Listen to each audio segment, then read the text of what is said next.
It's August 22nd, 2026. Welcome back, everybody. Hope you're doing great wherever you're watching this from. So Iran's mullahs just made their position crystal clear. No deal with this American president, not now, not this year, maybe not until he's out of office entirely in 2029. That's not a rumor. That's not speculation. That's the actual strategy being reported out of Tehran right now.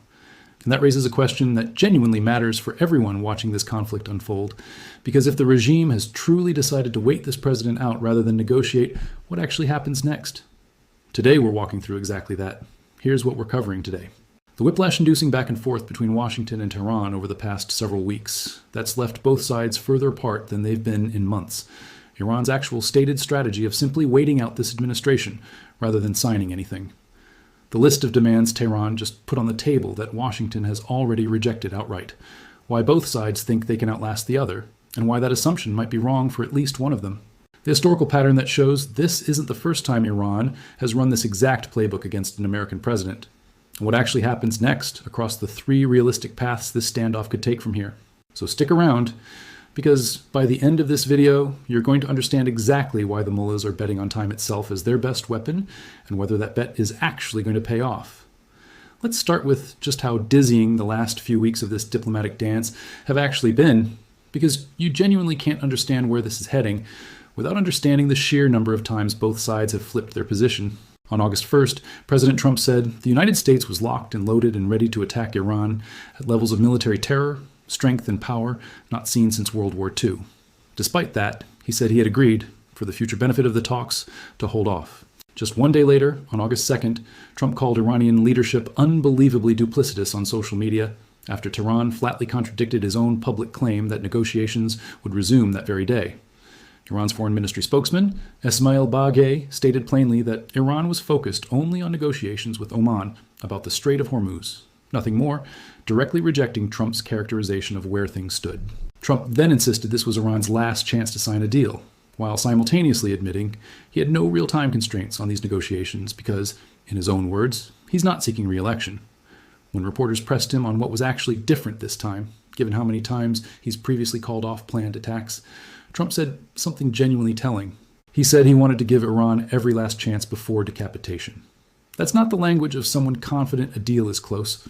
That's the language of someone keeping a door open mostly out of obligation while expecting it to slam shut anyway.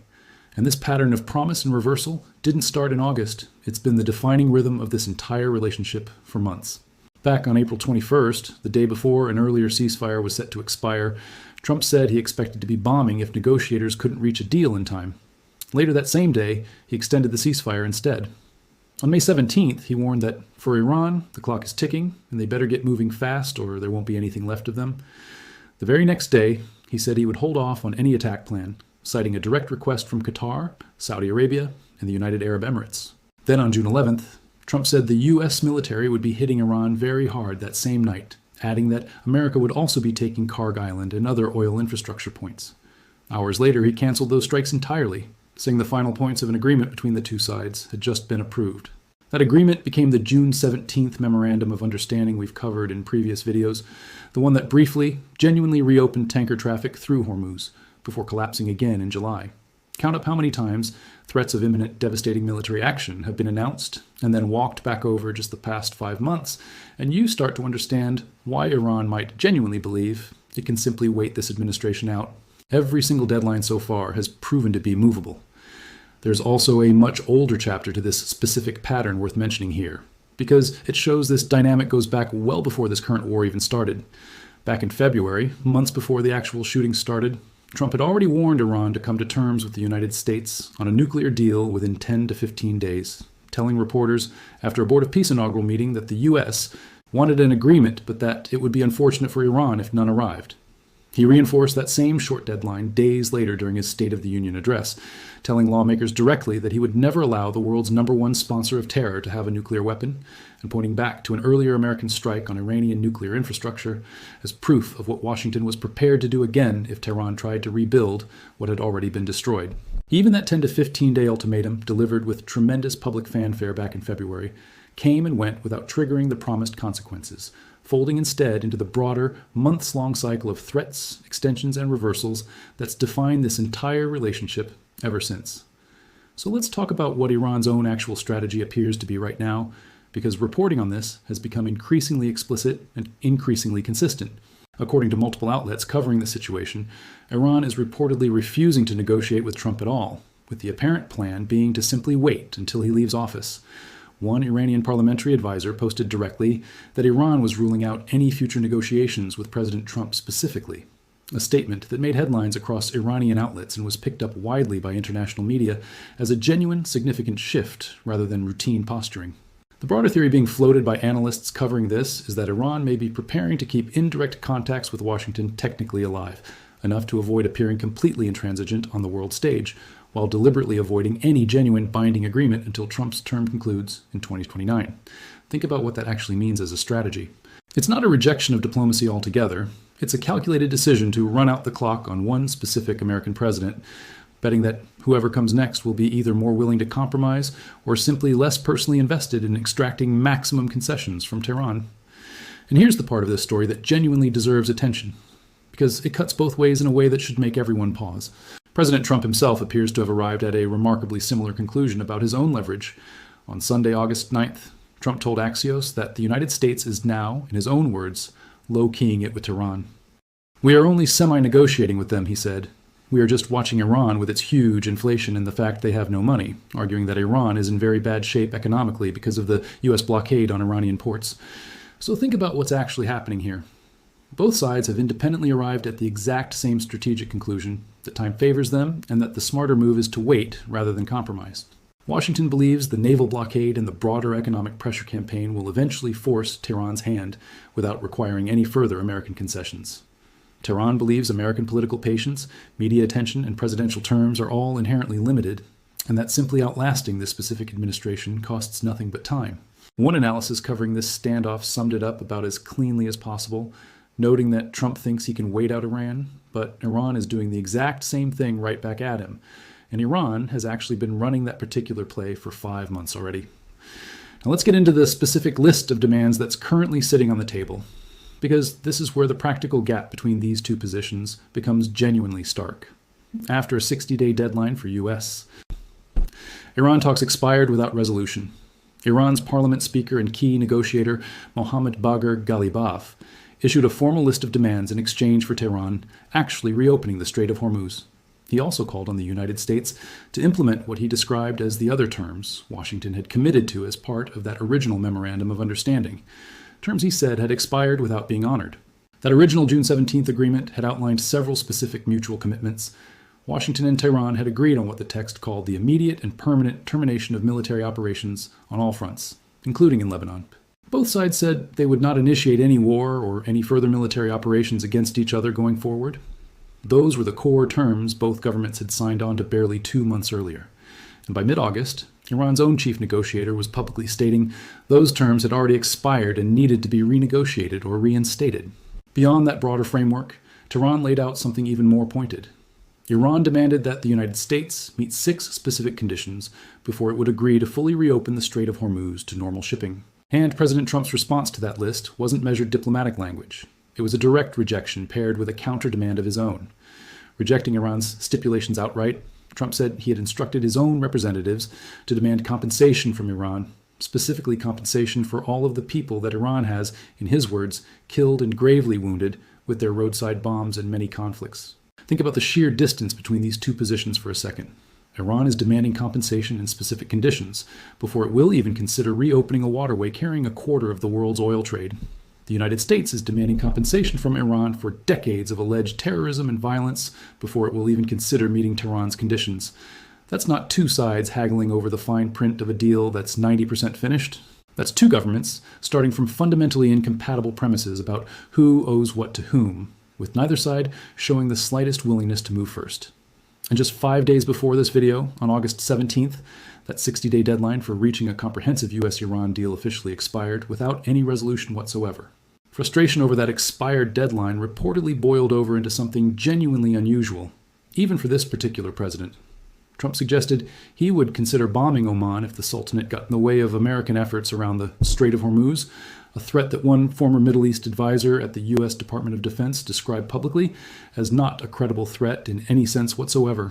That same analyst offered a pretty blunt explanation for where that kind of statement was coming from, noting the conflict has now been going on close to 6 months with no seeming end in sight, and that understandably, the president is frustrated, prone to these kinds of bombastic statements when he's feeling that frustration boil over. Whether or not that specific threat against Oman was ever genuinely operational, it tells you something important about the emotional and political temperature surrounding this entire standoff as it drags into its 6th month with neither side willing to blink first. And Trump's frustration hasn't been limited purely to rhetoric aimed at Tehran either. He's also confirmed publicly that no talks were currently underway with Iran, directly contradicting an Iranian claim just a day earlier about a supposed backchannel with the IRGC, with Iran flatly denying any such talks were even taking place, adding yet another layer of public confusion and contradiction to an already chaotic diplomatic picture. Let's talk about why Iran genuinely believes it can afford to play this waiting game. Because it's not pure stubbornness. There's an actual strategic calculation behind it. From Tehran's perspective, American presidents operate on fixed political clocks. Elections happen, terms end, priorities shift with new administrations, and public attention on any single foreign conflict tends to fade over time as new crises emerge elsewhere in the world. If the mullahs can simply survive the current pressure campaign, absorb the economic pain from the blockade, and avoid a deal that would require politically embarrassing or dangerous concessions, they calculate that Trump's specific personal investment in extracting a decisive, symbolic win against Iran will eventually be replaced by someone with different priorities, or by the same administration facing different, more urgent domestic political concerns. It's essentially a bet on American political impatience versus Iranian regime endurance. And if you look purely at recent history, that's not necessarily an irrational bet for Tehran to make.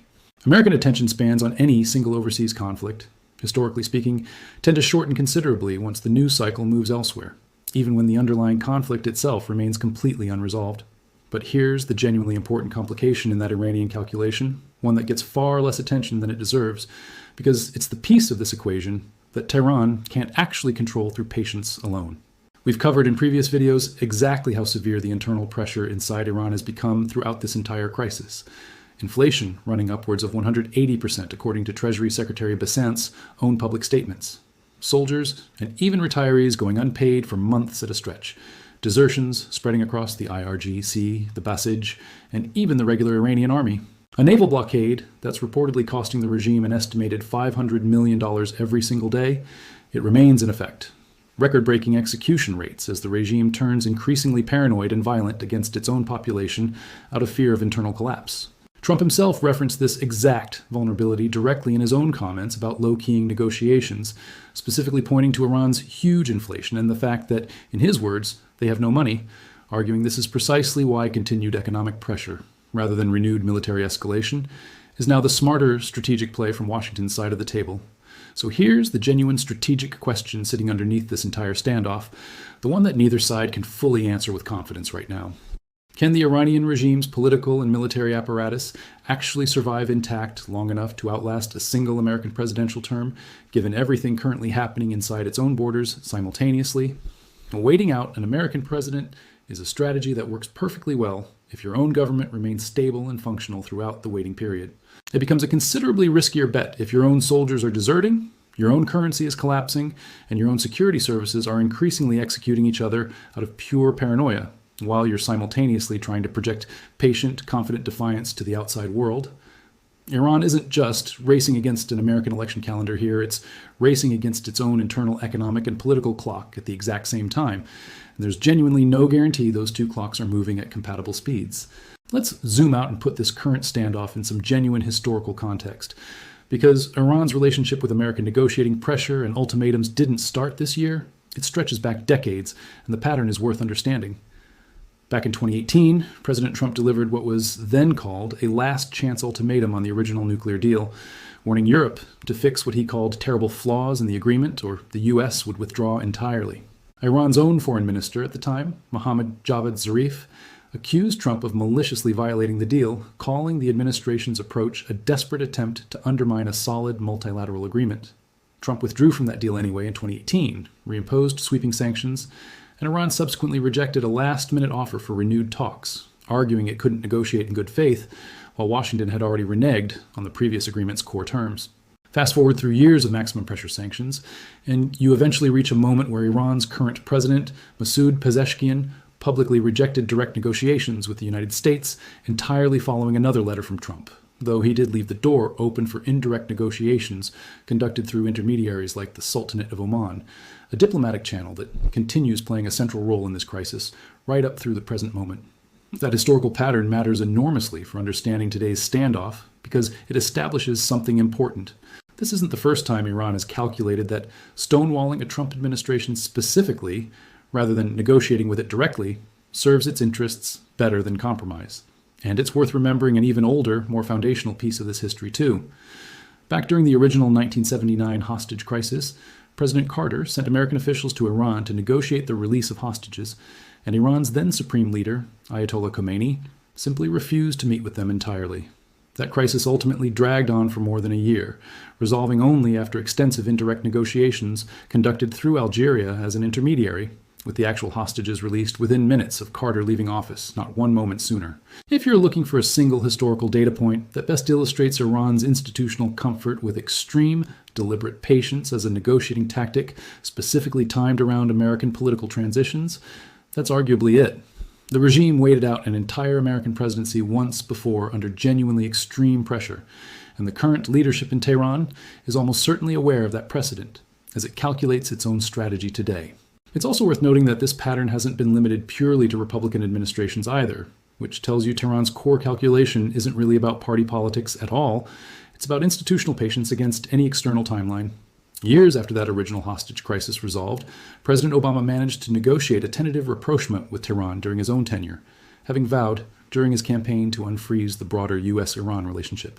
He spoke directly by telephone with Iranian President Hassan Rouhani in 2013, the very first direct conversation between leaders in Washington and Tehran since 1979, and that eventual thaw led, after years of painstaking negotiation, to the original nuclear agreement finalized in 2015, capping Iran's uranium enrichment capacity for 15 years in exchange for sanctions relief. That entire process took years of patient incremental diplomacy to achieve, even under a considerably more conciliatory American administration than the current one, which only reinforces just how unlikely a fast resolution genuinely is under present conditions, where neither side is currently even pretending to pursue that kind of conciliatory, patient approach. So given all of that, let's actually walk through what happens next, because this is genuinely the question this whole video has been building toward. There are essentially three broad paths this standoff can realistically take from here, and it's worth walking through each one honestly, rather than picking a single confident prediction. The first path is continued stalemate, essentially more of exactly what we've already been watching play out for months. Both sides keep the naval blockade and economic pressure campaign running. Sporadic attacks and clashes continue flaring up around the Strait of Hormuz and elsewhere. Occasional diplomatic contacts happen and then collapse within days, and neither side signs anything binding for the foreseeable future. Under this scenario, Iran's calculation about outlasting Trump either proves correct, in which case some future administration eventually reaches a different kind of deal, or Iran's own internal economic and political pressures reach a genuine breaking point first, forcing a collapse in negotiating posture from sheer domestic necessity rather than any external American pressure specifically. This is, frankly, the most likely near-term outcome simply based on the pattern of the last 5 months, because it requires neither side to actually change its current strategy, just to keep running the exact same play they're already running. The second path is a genuine escalation back toward full-scale military conflict, essentially a return to the intensity of the war's opening weeks back in February and March.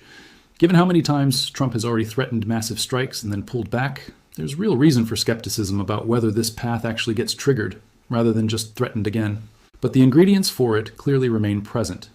Trump's own comments about bombing Oman, his repeated invocation of decapitation as a term specifically applied to Iran's leadership, and the sheer duration of frustration building on the American side after 6 months without resolution, all of that creates genuine escalation risk, particularly if Iran commits some specific provocation, another attack on commercial shipping, another strike on American assets in the region. That Washington decides crosses a genuine red line rather than just another data point in an already long pattern of violations. The third path, and arguably the one that gets discussed least but might actually be the most realistic middle ground, is a kind of managed, indefinite low-intensity standoff, essentially formalizing what Trump himself already described as low-keying it. Under this scenario, the naval blockade continues generating steady economic pressure on Tehran without requiring dramatic new military escalation from Washington. Sporadic clashes around Hormuz continue at a manageable, contained level rather than spiraling into anything resembling the intensity of February and March. indirect diplomatic channels through Oman remain technically open without ever producing a comprehensive, binding agreement. And both governments essentially settle into treating this as a long-term managed condition rather than an active crisis requiring urgent resolution, not unlike how various other frozen or semi-frozen conflicts around the world have persisted for years or even decades once both sides concluded that a decisive, satisfying resolution simply wasn't achievable in the near term. Which of these three paths actually plays out probably depends less on any single dramatic decision made in Washington or Tehran, and more on which of the two competing waiting games actually runs out first. If Iran's internal economic and political situation genuinely deteriorates to the point of forcing real concessions, whether through continued currency collapse, continued military desertions, or genuine internal unrest that the regime can no longer suppress through executions and force alone, that pushes this entire standoff towards some kind of resolution, regardless of what's happening on the American political calendar.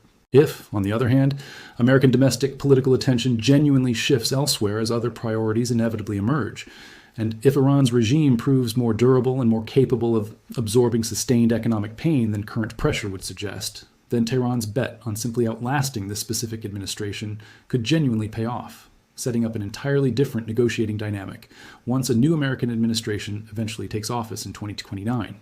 There's also a genuinely important wildcard sitting inside all three of these scenarios that's worth flagging explicitly, because we've covered it extensively in earlier videos, and it connects directly back to this entire standoff.